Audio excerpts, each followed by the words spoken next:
नमस्कार बिहार वासियों। आज मैं बिहार की राजनीतिक अर्थव्यवस्था और बिहार की बुरा हाल जो है हर चीज़ पे बात करूँगा। अभी मेरे बिहार में इलेक्शन होने के लिए जा रहा है जो अक्टूबर या नवंबर में होगा। इसीलिए अभी से ही हर पार्टियां बिहार में इलेक्शन की तैयारी में जुट चुका है और बिहार बराबर आ भी रहा है। जैसे राहुल गांधी, मोदी, अन्य पार्टी आरजेडी का भी, नीतीश कुमार की पार्टी और मेरे नए पार्टी प्रशांत किशोर यानी जन स्वराज पार्टी, जो आप लोग भी जानते हैं हमेशा वो बिहार के हित में ही सोचता है, जाति धर्म से उठकर। और भी राहुल गांधी भी आया तो वो बोल रहा था कि आप लोग को, जैसे मेरे दलित परिवार के लोग, ओबीसी परिवार के लोग को, कि आपको आरक्षण दिया जाए, एससी ओबीसी प्राइवेट भी आरक्षण दिया जाए। इतना दिन से आरक्षण है, फिर भी दलित ओबीसी का विकास क्यों नहीं हुआ? क्या उससे रोजगार मिल जाएगा? क्या उस प्राइवेट कॉलेज में आरक्षण देने से क्या बिहार के युवक दिल्ली, पंजाब, तमिलनाडु, महाराष्ट्र कमाने के लिए नहीं जाएगा? क्या गारंटी लीजिएगा? बहकावे में बिहारवासी ना आए। ये लोग इलेक्शन आने के समय पर ऐसा ही बोलता है। इसीलिए मैं चाहूँगा कि ऐसे आदमी को चुने जो 100% विश्वासी है। और आप भी इंसान हैं, पढ़े लिखे हैं, मोबाइल चलाते हैं, मोबाइल पे तरह तरह की वीडियो भी देखते हैं। इसीलिए सोच समझकर सही इंसान को ही चुने, क्योंकि हम जानते हैं बिहार को बेदहाली से यानी गरीबी से निकालने के लिए हर आदमी को प्रयास करना पड़ेगा।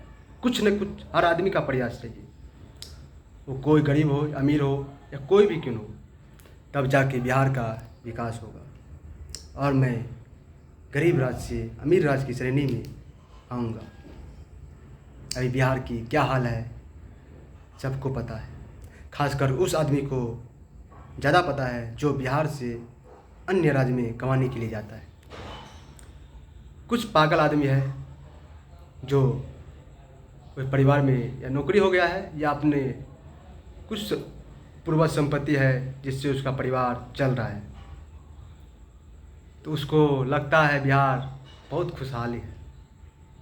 ऐसे अपवाद कुछ पागल लोग हैं बिहार में भी, उसमें ज़्यादातर सरकारी नौकरी वाला ही आता है। वो ये नहीं जानता है कि आने वाले समय में ये गारंटी नहीं है तुम्हारे बेटा या पोता को सरकारी नौकरी होगा ही, तो उस समय क्या होगा। इसीलिए मैं चाहूँगा कि बिहार के सुधारने के लिए हर बिहारवासी का सहयोग चाहिए और इस राजनेता के बहकावे में न आए जो अभी बोलता है कुछ और करेगा कुछ जीतने के बाद। इससे पहले मोदी भी आया था तो वो भी बोला था गुजरात मॉडल, बिहार को गुजरात जैसा बना दूंगा। क्या किया बिहार में? गुजरात और आगे निकल गया, गुजरात बन गया, ये बिहार सबसे बेकार हो गया। अभी भी बिहार के लड़का गुजरात कमाने के लिए जाता है, ट्रेनों में भर भर के, पंजाब जाता है, दिल्ली जाता है, हरियाणा जाता है। जिस राज्य में खोजोगे तो बिहारी हर जगह है। और ऐसा हाल हो गया है कि बिहार की नाम सुनकर गाली जैसा लगता है। ये बहुत शर्म की बात है हम लोग के लिए। इसीलिए मैं चाहूँगा कि हर बिहार वासियों से कि आप लोग इस बात को हल्के में ना लें। वो चाहे बिजनेसमैन हो, सरकारी नौकरी वाला हो, या आम जनता हो, या मजदूर हो, कोई भी क्यों हो, इस पर सब का ध्यान होना चाहिए, इस पर सबको विचार करना चाहिए। और मैं ये गारंटी लेता हूँ कि अगर हर बिहारवासी चाहेगा तो, हमको अंदाज़ा है, मेरा मानना है कि, और मेरा ये भविष्य में भी मैं सोचा हूँ, अगर सब बिहारवासी चाहेगा तो हमको लगता है देश का सबसे शक्तिशाली अमीर राज्य बिहार बन सकता है हर तरह से। ऐसा नहीं कि पढ़ाई में आगे निकल जाएंगे, रुपया में पीछे रह जाएंगे, ऐसा नहीं है। हर विभाग में, हर तरह से, राजनीतिक हो, बिजनेसमैन हो, कमाने में हो, काम करने में हो, हर तरह से, पढ़ाई में हो, हर तरह से बिहारवासी, हमको अंदाज़ा है कि भारत में सबसे आगे निकल सकता है और निकलेगा। लेकिन इसके लिए आपको हर बिहारवासी का सहयोग चाहिए। उसके लिए सही सरकार लाना पड़ेगा, सही मुखिया लाना पड़ेगा, सही सरपंच लाना पड़ेगा, सही वार्ड सदस्य लाना पड़ेगा। क्योंकि क्राइम एक जगह नहीं होता है। क्राइम छोटे छोटे पद पे कोई बैठा क्यों ना हो, हर जगह क्राइम है। आज जाति आवासीय बनाने के लिए जाते हैं, वहाँ भी रुपया लगता है। आप लोग खुद भी जो बनाए हैं उसको मालूम होगा।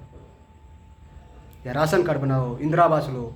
अभी इंदिरा आवास किसको दिया जाता है? जिसको घर नहीं है, रहने के लिए नहीं, गरीब लोग को दिया जाता है। उसमें भी साला सब जैसे मुखिया है और सारे सरकारी आदमी है, 4,000-5,000 रुपया ले लेता है और सारी बांट के खा जाता है।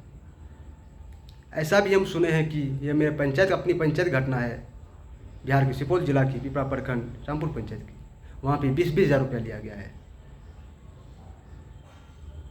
इसीलिए मैं चाहूँगा कि हर बिहारवासी का ये कर्तव्य बनता है कि जितना भी आपसे सहयोग होता है, क्राइम को रोकने में अवश्य सहयोग करें। ऐसा नहीं कि आपको पता है कि क्राइम को हम रोक सकते हैं, फिर भी आप अंठा देते हैं। हमको क्या मतलब है, उसका रुपया लेता है, लेने दो। आज उसका ले रहा है, कल तुमका भी लेगा। आज उसको कोई पीट रहा है तो कल तुमको भी कोई पीट सकता है। इसीलिए मैं चाहूँगा, अगर तुम्हारे पास हिम्मत है तो क्राइम को अवश्य रोके। वो पंचायत का हो या किसी गांव का हो या किसी शहर का क्यों न हो, अवश्य प्रयास करें। जय हिंद, जय बिहार।